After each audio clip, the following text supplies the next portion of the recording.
Hello and welcome back to Rugby Connection podcast. Well, this week the tides have turned in a drastic measure and it is genuinely all to play for. Next week, joining us, just the happy Englishman this week, it's Harv. Hey! I'm actually happy this week, so that makes a change. I mean, big win for everyone this week. But before we get into the televised North versus South, as it's basically been put, Georgia versus Italy.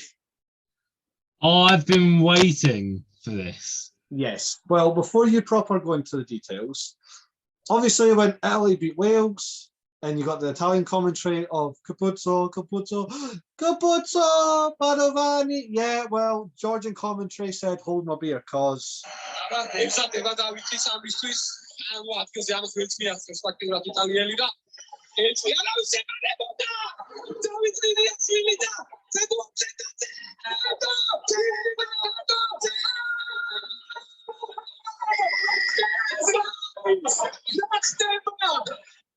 was the second try of the match. So I was only 10 minutes in. The second try of the match? Yeah. It wasn't even like at the death winner. That was 13 minutes in. Love it. I will say this, and I think we need more. We need like these European assets, European countries, are an asset. Yeah. Italy, France, Georgia, just scream passion. Yeah. And you know, I've been saying it for like 2-3 years now. We need a seven. Like this is the Seven Nations era we're going to go into. And Georgia, no, listen, Georgia are going to be the next big. They're going to be the next team in the Six Nations. I'm not against Georgia being in there, and I don't want Italy removed, but I don't want just to add numbers and just keep it 6. And that's all I'm saying. Work it out however you fucking please. But I don't know. I think the actual logistics of Six Nations with relegation promotion, it would need a lot of work. If World Rugby, I know they are in charge, but if World Rugby was in charge of the Six Nations and it was like the World Rugby Six Nations tournament, it'd be so much easier to do, right? Promotion and relegation. But because the Six Nations have a separate board and one member of each board is from each Six Nations country, it's a bit difficult. No, listen, like I think this is my reasoning for it because it takes place over. Obviously, it's 5 rounds over 7 weeks. You're really only going to want a maximum of about 8 teams. Yeah. I think that's fair. That's fair. I think, obviously, if you have a 7 Nations, 6 matches, 3 matches, break, 3 matches, you can keep the calendar sort of in that way. Unpopular opinion, like without changing anything, I don't like the second break in Six Nations. What, between the third round and 4th round? Yeah. Why is it there? And my reasoning is, when you're at your club, there's not a week off, essentially. Yeah.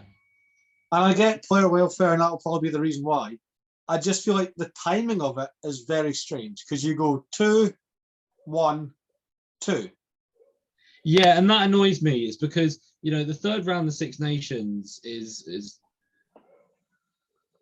everything just starts to shape up. Yeah, and then you're a week off again. You know, you've got a break, things are shaping up, and then you break again. You want the 4th and 5th rounds like to come sooner. Plus, selfish reason for me. I know it doesn't affect you, but like that gap, the Scottish players based in England or France, they have to go back to their teams, and they're eligible for their clubs. They pick up an injury, they're sent out the Six Nations. I'm like, that's bullshit, really. That's realistically, just leave them in camp. It happened. I know football's different because everything just stops. But you know what I mean? Just let the players stay in camp. You're not telling me you need them every week. No. You've got a squad of 60. That just goes for every team. You have got like academies and and all that. So, but one of them up. Yeah, exactly. And I think it'd be difficult to move around the rugby season accordingly. You know, if you want breaks in the season and whatever. Obviously, with I think URC implements breaks around Six Nations time. Yeah, next season they've got the international window. I think, you know, obviously it'll probably be a bit difficult in the Premiership scheme of things, seeing as we're now playing 2 more games. You know, playing 2 more games, and one thing I think rugby lacks is you can't condense the calendar, meaning you can't have midweek games. You know, obviously I'd say rugby you'd need probably a bit more recovery than most sports, which is why obviously games rarely ever happen midweek, apart from, let's say, Premiership Rugby Cup, in which case it is academy players who are playing in that. Yeah, most likely. So it's a really difficult one, but no. But back onto the main point. Yes, Georgia have shown they can play with big boys. 100%. I mean, Italy have shown they can play with the big boys. You know, these two, like, if Georgia can beat Italy and Italy can beat Wales, then I think someone commented that to me earlier. So I was like, so Georgia beat Italy, who beat Wales, who beat Scotland, who beat England, who beat Australia, who beat South Africa, and I'm like, fucking breathe, Jesus. Georgia are world champions.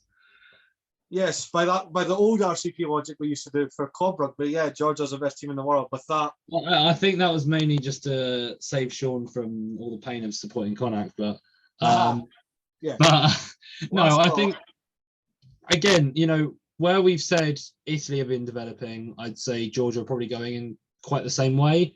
Yeah. Again, more and more their players are heading out to big European leagues. Yeah. You know, they've got players in France, players in England.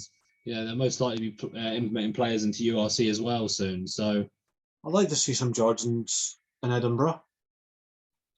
I know.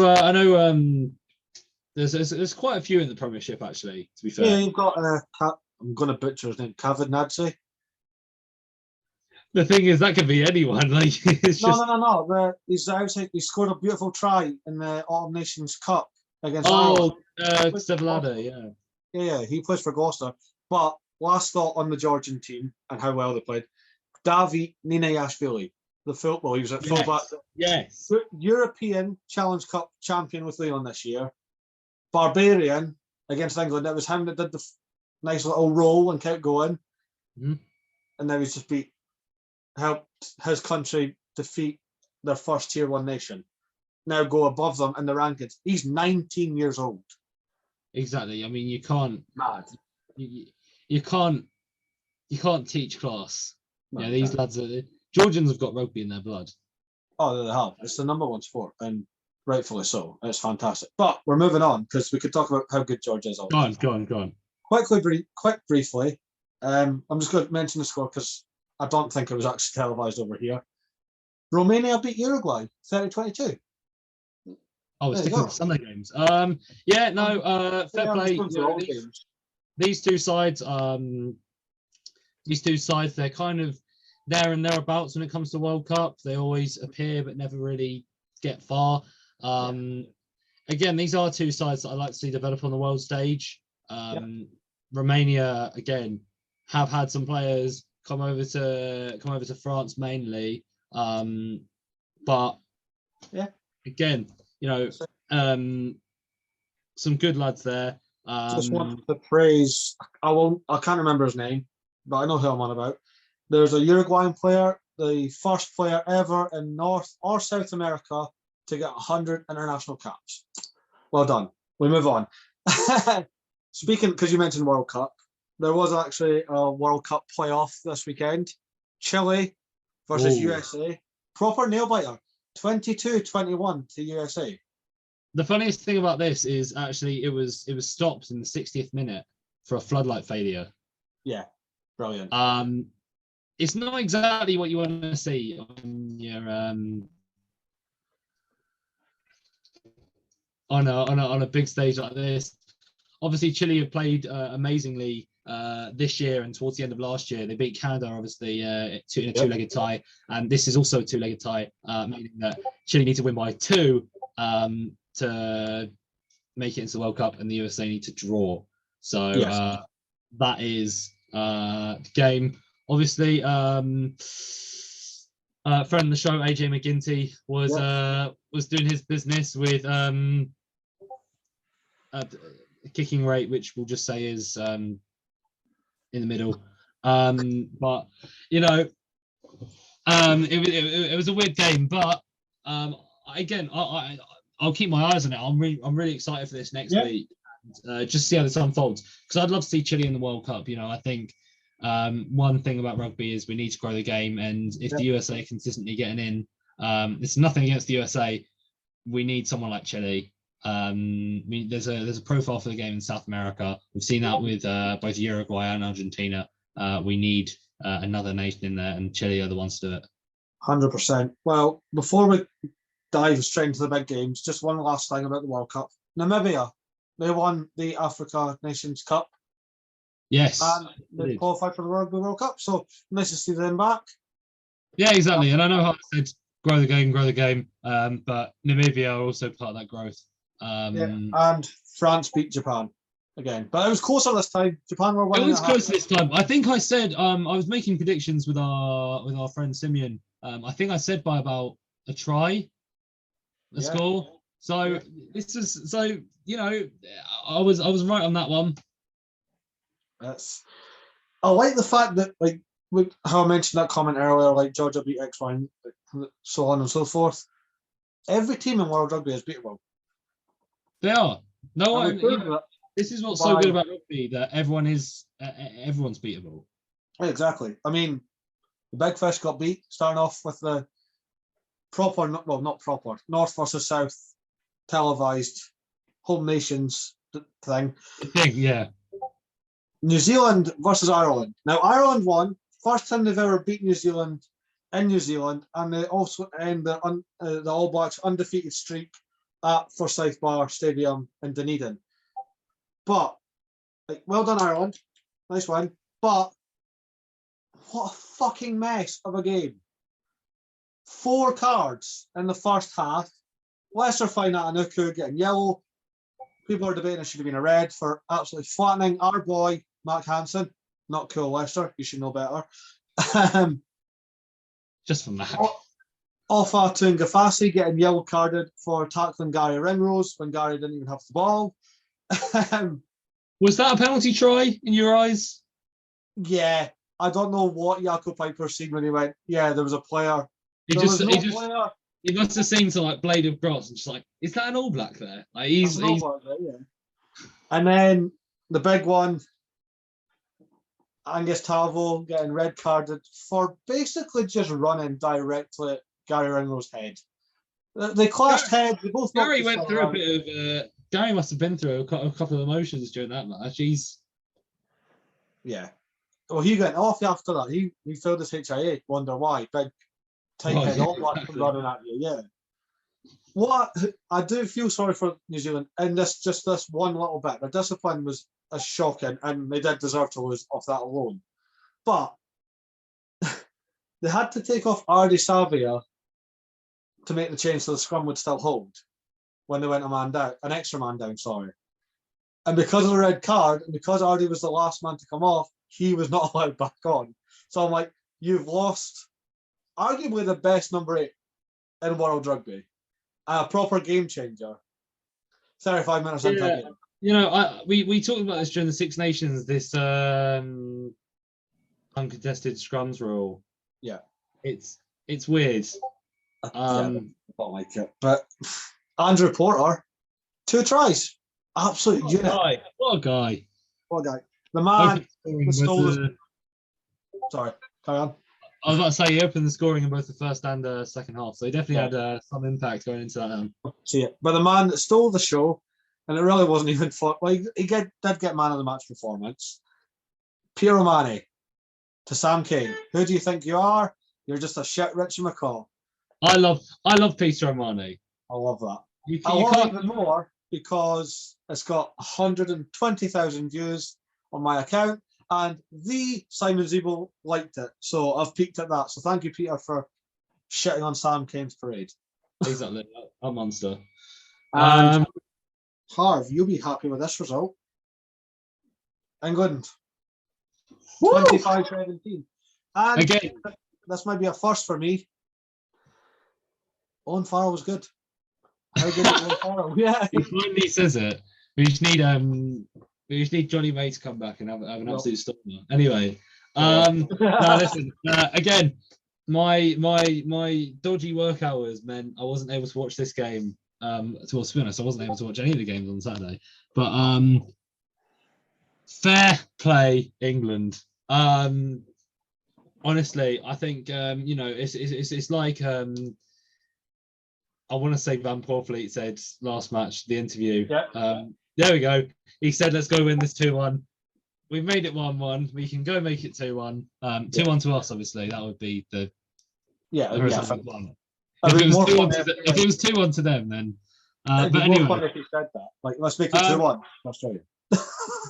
But listen, I think Owen, he had a good enough game. Again, keep the scoreboard ticking. I think one of the common things about mainly Northern Hemisphere rugby is to keep the score ticking. Just keep the points. Keep the points when they're going. You need to if you're really just relying on the big scores and tries, then there's a lot less of a chance than just taking a kickable score and going for it. So fair play to Owen. For someone who's had his doubters as of recent, I think he is an amazing player at the end of the day, and he has really just shown it in this. Only the one try, but again, like I said, Northern Hemisphere rugby, you should, that's somehow how it happens. Just the one try, and if you're kicking scores, win the game, then at the end of the day, I'm not too fussed. Yeah, no, well said. There is 3 topics I want to talk about. Okay. One, very briefly, Hunter Paisami, the outside centre for Australia. What an absolute unit. He did flatten Maro Toji. Maro Toji is now out of the third test with concussion. But, I mean, he was just everywhere. Obviously not on the winning side, but yeah, everywhere. I don't know if you've seen it, but Tom Wright's solo effort. So he got it from inside his 22, carved the English defence open, chipped it over Jack Noel. The debut and Tommy Freeman came across, got the ball, and Tom Wright wasn't finished there. He just grabbed Tommy Freeman by the scruff of the neck and yanked him out. I was like, oh, what a play. A proper Tom Wright. Again, Tom Wright, he showed his class last year when France came over. And this is the first time we kind of really saw him. I think he's got a lot to offer in a gold and green shirt. So I'm happy to talk about him. I'm quite a big fan of the young talent that Australia have been bringing up. Again, I'm not avidly watching the AU side of Super Rugby, but the talent they are bringing up, John Pataya, Tom Wright, for example, how well are they doing? You know what I mean? And I think the Wallabies 2023 could be a bit early, but 2027 maybe we're sleeping on them a bit. Maybe. And they're hosting in 2027 as well. So. Well, yeah, exactly. If there's any World Cup you want to win, it's your home one. The less said about that, the better. France anyway. Next year, yeah. The less said about. You can't talk about winning your own World Cup. You didn't do it. Anyway. But you know what I mean. I think the Wallabies should never really be slept on. Yeah, 100%. There is one worrying issue, and I did message you about it. And I noticed it when it happened to John Pataya 3 minutes in. He was out cold. Now, it just comes across, because Quade Cooper got injured before the ball was even touched last week, and he's out of the series. And it's just, are Australia just not being physical enough to warm the bodies up in the warm-up? I think anyone who's ever played at such a level, there's that fine line between preparing and not going all out. there's a certain intensity you have to hit that you're not blowing out your arse, but also just to be game prepared. Yeah. And I don't know if that's a key issue for Australia. I wouldn't say England's discipline or just physicality is overall just worse. Yeah. But I would say this for a start, that this might be something that Australia want to look into. Again, I don't think we can know the full details of it. This might just be a coincidence that a lot of players are injured. This is rugby, a physical sport, and injuries happen. But it's just a bit strange how frequent and maybe even how severe they're happening. So the reason I mention it is because, like last week, Quid Cooper didn't touch a ball out of the series. John Pataya probably is going to miss the deciding test because he was wiped out. No, of course. And then I think I might get the minutes wrong, but there wasn't very long left. You make the tactical sub, like Lewis Head, fresh Lewis Head. Angus Bell came off. He played bloody well, might I add. Scott Seal came on. 45 seconds into coming on, I'm sure his shoulder dislocated after one hit. And I'm like, it could have just been he might have went in wrong, but again, yeah, exactly. One hit, dislocated shoulder, and Angus Bell then has to do the full 80. I'm like, are you just not warming up properly? Well, also from a player's perspective, there's a lot of things you have to get right. I know that. I mean, you know, anyone that probably watches rugby also plays rugby. Your coaches will tell you, you know, get the tackle technique right. Go in with the right technique. You know, I'm not a forward, but you know, you always hear coaches saying to forwards, get down and low, head up. So you know, whether it's a, you know, there's a lot of things that could go wrong, a technique issue, a physical injury issue. So I think there's a lot of things that could go into it. This is maybe not something that a lot of people have picked up on, but I think maybe something that Australia Rugby just need to properly look into in terms of reducing injuries. Because I know that Harlequins over last season, sorry, not over last season, but over the Premiership winning season, recorded their lowest injury total. Oh, really? And that was due to a new plan that would keep intensity with as little contact as possible.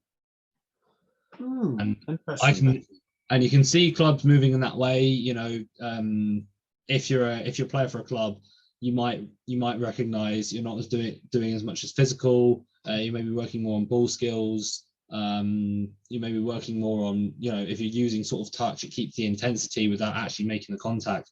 So I think that's maybe Australia haven't quite figured that aspect out yet. But I'll say this for a third time. This is something they want to look into. We don't know the full details. Yeah. Like, I'm not bashing it, but like player welfare is most important. Players are the most important. At the end of the day, you know, we're not robots, we're humans, and I say we like I'm an international rugby player, but you know, these lads, they're not robots, they're actual humans that need to be treated with not only respect but also care. So 100%. We're going to move on to the most boring game of the weekend. In our history, though, Wales 13, South Africa 12. First time ever the Wales have beat South Africa in South Africa. I think the last time they got really weird with the commentary.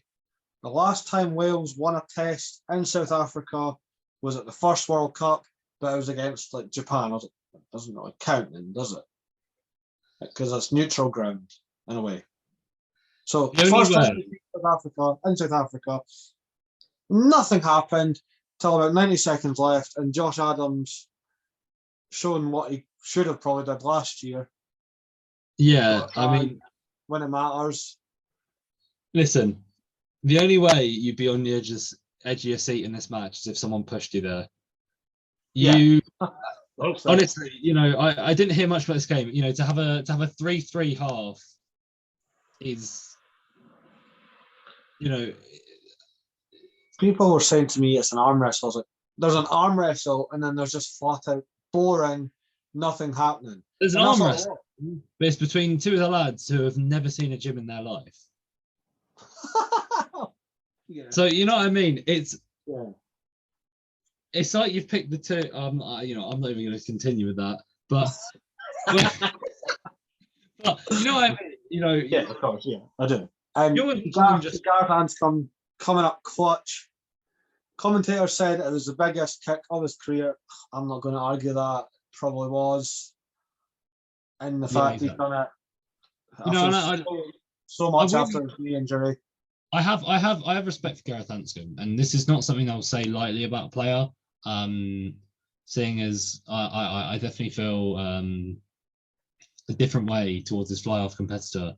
But we'll find out. I will do, yeah. But listen, you know, Gareth, he's a good player who's shown a lot of skill, a lot of talent, and obviously the knee injury set him back.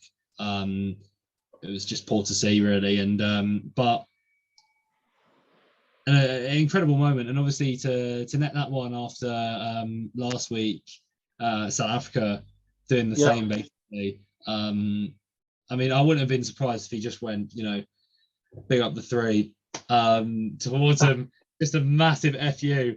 But no, I would have. It would have been great. But listen, awful match, good finish. So yeah, it goes on to a decider. As does the next game, we're all going to the decider now. Scotland versus Argentina. I feel so smug with like people in the comments and all that, because I said as soon as the game finished last week, I was like, this team will learn from it. They'll bounce back. They'll get the win. I was hoping not. Fuck they did. The back row, Rory Darge, Hamish Watson, who got his 50th, Matt Ferguson, were everywhere. Turnover central. I think Rory Lawson on commentary called Darge and Watson the Jackal Brothers. They were. It was a sight to behold. Ben White getting his first start gives you that extra option, and how he sees the game. Obviously, every scrum half is very different, so it was a nice whiff of fresh air. Darcy Graham getting that high ball. I don't know how he got that and kept running, but fair play. The only sad point of this game, and it had to happen to our friend of the show, our boy, the best mullet going now, because that thing is majestic as hell. You're not quite there yet, Harv. You keep going. Come on. No, come on. So our good friend Kyle Rowe made his Scotland debut this weekend. Got a brilliant turnover. I don't think I've ever seen a winger get such a clean turnover. And like 90 seconds into their international debut, especially. Done that. The half end ended, and started making some nice meters. He was starting to like build up into the game. Argentina then did score a try. It was then taken back because the try was a forward pass, so it didn't count. And you can't just run into players because that's dangerous, so you have to jump over them. Mm-hmm. Kyle jumped over him, and his ankle went fucking jelly. Stretchered off, and Kyle, mate, hope you feel better and come back stronger and quicker and better than ever, because I don't care what country you support, nobody wants to see that, especially on their debut. No, of course not. But one thing I'll mention about Scotland is, you know, obviously 8-6 at the half, you know, looking like a tight contest. Obviously, it probably wasn't much to write home about in terms of the excitement of the game, but 21 unanswered points in the second half. You know, it just shows what Scotland are capable of, and you know, Argentina are someone on home turf could actually be quite intimidating, and I don't know if that got the best of Scotland in the first test, but listen, you know, I feel it was more the moment in the first test. It was our first home game since COVID. It was sold out. Yeah, exactly. And listen, you know, going to watch rugby in Argentina is on my bucket list, because I reckon it'd be unreal. I mean, we'll get there eventually. But you know, you keep in you're keeping Argentina scoreless throughout the second half. Plus, you lost Boff, who's the only lad who scored on the pitch. Yeah. Unless you're scoring tries, you haven't really got an option. So I'd say it's a shame for Argentina because I know they can do better. They have done better. They have done, yeah. Absolutely. They've done amazingly better. I had someone. Anyone in World Rugby is beatable. Exactly. That is the theme this week. That may be the title. I don't know. But you had to know by then. Yeah. It's weird because, like, obviously I was beyond ecstatic at the result. And I was quite frequent with the content on Saturday. Like, bang, there's your halftime score. There's my thought on the half. On the second, full time, blah, blah, blah. So I did that for all the games. Well, all 4 games that Sky were showing. And I was jumping for joy when Scotland won. Like you said, 21 unanswered points. That's some stretch to do on any international game, let alone away from home. And I was just praising the team and obviously sending like regards to Kyle. And somebody commented like, "Yeah, but it's the easiest fixtures." It's not though, is it? It's not the easiest fixture. I'll tell you that as much. Yeah, these Argentina. 2 years ago they beat the All Blacks twice. Well, they drew the other time. But still, they didn't lose. They still didn't lose against them. And then somebody then commented back at that saying, "No, the easiest is Japan." No, it's not. It's just not, though, is it? France, France got incredibly close. Well, no, Japan got incredibly close. And look what Japan did in the World Cup. Well, 2 consecutive World Cups. They made the quarters in 2019 at their home World Cup. Finished top of their group, being Ireland and Scotland. I know, but they obviously they beat like some big team in 2015. I'm not sure how many people heard of that one, but not me. But no, it just shows that we'll say this again. Everyone in World Rugby is beatable. Club, country, whatever. On their day, anyone can beat anyone. Yep, 100%. We're going to leave it at that because that's the message of this episode. Quickly, just before we proper sign off, predictions for next week. Ooh, I think 2 Northern Hemisphere teams will win their series and 2 will not. Right, I have got a full. I've got a full list of fixtures here. Oh, actually, we're actually like in a mixed bag this week because we've got Ireland, so we've got our boy Mac Hansen, and we've got against the Maori All Blacks, and our latest guest Alex Nankerville starting. So, boys, we love you both. Just don't hurt each other. Yeah, but Ireland anyway. Right. Okay. So predictions. We've got New Zealand, Ireland first. I think New Zealand's going to bounce back hard. Hard. Not thrashing. They're just going to come back and be like, "Yeah, this is how we actually play." With a win. I think it'll be a draw. No. I'm not going to be this guy. Listen, I like Ireland to win the series realistically. I would for historical value. I don't know why I'm getting really like Lions 2017 vibes. No, I hated it. I hate it. It's the stupidest decision. It's not you saying that. I mean, just the fact a best of 3 series. Oh, it's a draw. See you next year. No. Extra time. I'm gonna go draw. I don't care. I'm gonna go draw. No. Right. No, I'm going All Blacks. I think All Blacks will win it, and I think they're going to. Australia, England. I mean, say it. I think England will win it. I don't want them to, just because it's fun, but we have banter with it. Me and you, not everyone does. If Australia win it, it will be nice to see the Wallabies finally get back to where they should be. I think yeah. I think for England, stuff's got a little bit tougher.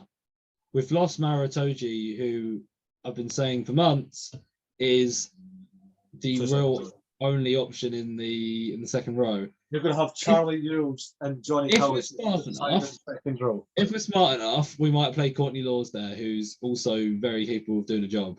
So Eddie, I know you're a big fan of Rugby Connection podcast. Listen to me. That's the big fish that we're getting to this one. Yeah.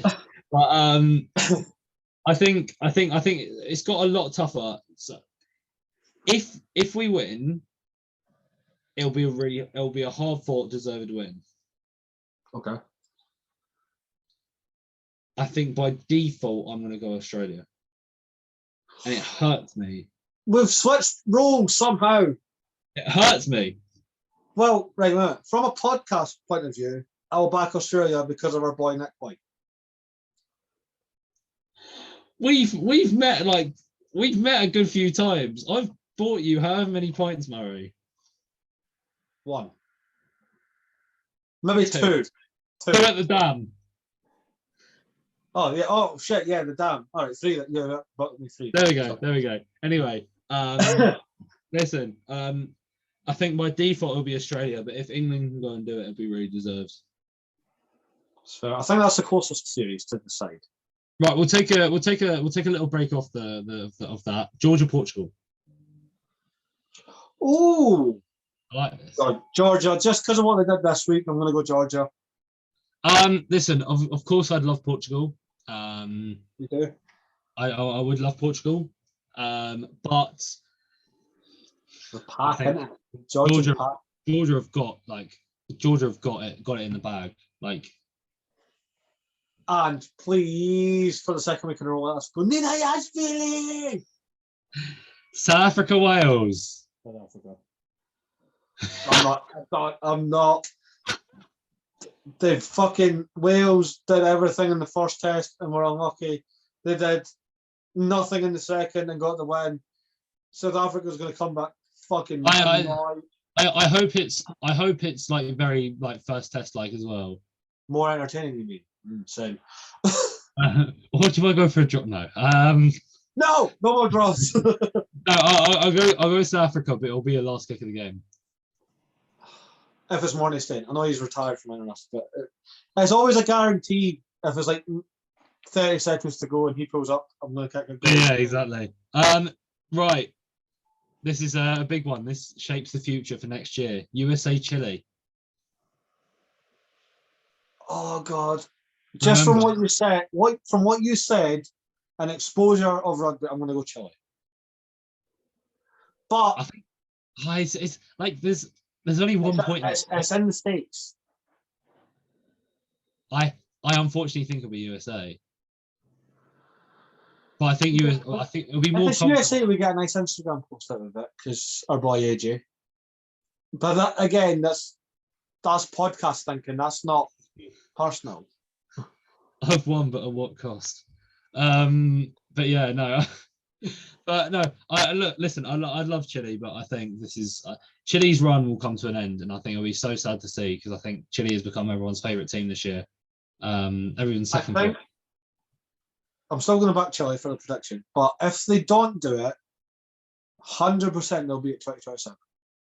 Fair enough. The big one for the Anderson, Argentina, Scotland. Scotland, genuinely, it's going to be close, but I think first test was a blip. The way we performed in that second half, it feels unfinished. Finish it. I think Argentina have got a lot of worries in the camp at the moment. Yep. No Sanchez. No Sanchez. Santiago Carreras, as good as he was in the first test, was like non-existent for the majority of the second because he doesn't play 10. I'm unwillingly gonna go for Scotland. There we go. That's what you want in the connection team because I backed England, Harv backed Scotland. Love it. Exactly, but we are going to be wishing for opposite.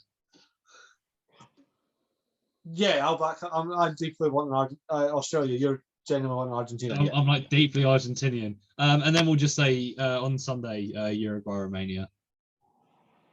Oh, we'll go Uruguay. We'll call it because the best of two aggravates me. A best of two series is a waste of time. What's the current score? Oh yeah, it'll be it's what's it called? Romania are currently in the lead though. Give us 1-0. It'll be 1-0 if Uruguay and they don't do an aggregate score. No. Well, they played it's not a 3 test because France was only 2. Japan's finished. Oh, I don't know then. Romania, just for the vibes. Just for vibes. They have got a nice jersey. Yeah, exactly. Yeah, well, we'll end it at that. Hopefully, like we said, two home wins, 2 away wins next week. And then very neutral grounds for the rest. But Harv, thank you for talking shit again this week with me. Thank you for talking shit with me again as well, Mary. Yeah. Be sure to subscribe to our channel. We have got so much coming out. It's coming out my fucking ears at this point. Of how much stuff we've got coming for you. Our latest interview was, like I mentioned earlier, with Maori All Black Alex Nankivell. He doesn't speak Maori, but there's a spoiler for the intro. No, it is a great chat. Great lad. Good laugh. Loves his rugby. Has an interesting tattoo that Harv would love the meaning behind. That's all I'm saying. I'll tell you after. But you'll love it. Coming out this week, final whistle interview with the legend, England's most capped player of all time, Rocky Clark. Go on, Rocky. What a legend she is. She is so lovely to talk to as well. Mouth like a sailor. I'm going to stop recording now, but we'll love her. And yeah, then we'll be back next weekend for hopefully the predictions going right and then the deciding tests. But for me. Wait, no, actually, for you. For me. Yeah, for me. Yeah. Because then England would have won. But are we going for the deep down prediction? Deep down prediction, England are going to win. And Scotland are going to very easily. But yeah, this has been Rugby Connection. We're on YouTube. We're on Spotify. We're on Instagram. We're on Twitter. We're on TikTok. Just share, comment, subscribe. Get the word out. Get the word out because numbers are going up very slowly, but we want to skyrocket this because there's no reason why we shouldn't. We have great guests. We have great hosts. They love rugby. And we cover so much. We've just covered like the whole world of rugby in like half an hour, 45 minutes, give or take. But yeah, Harv, it's always a pleasure. Always a pleasure, mate. Yeah, this has been Rugby Connection, and we'll see you next time.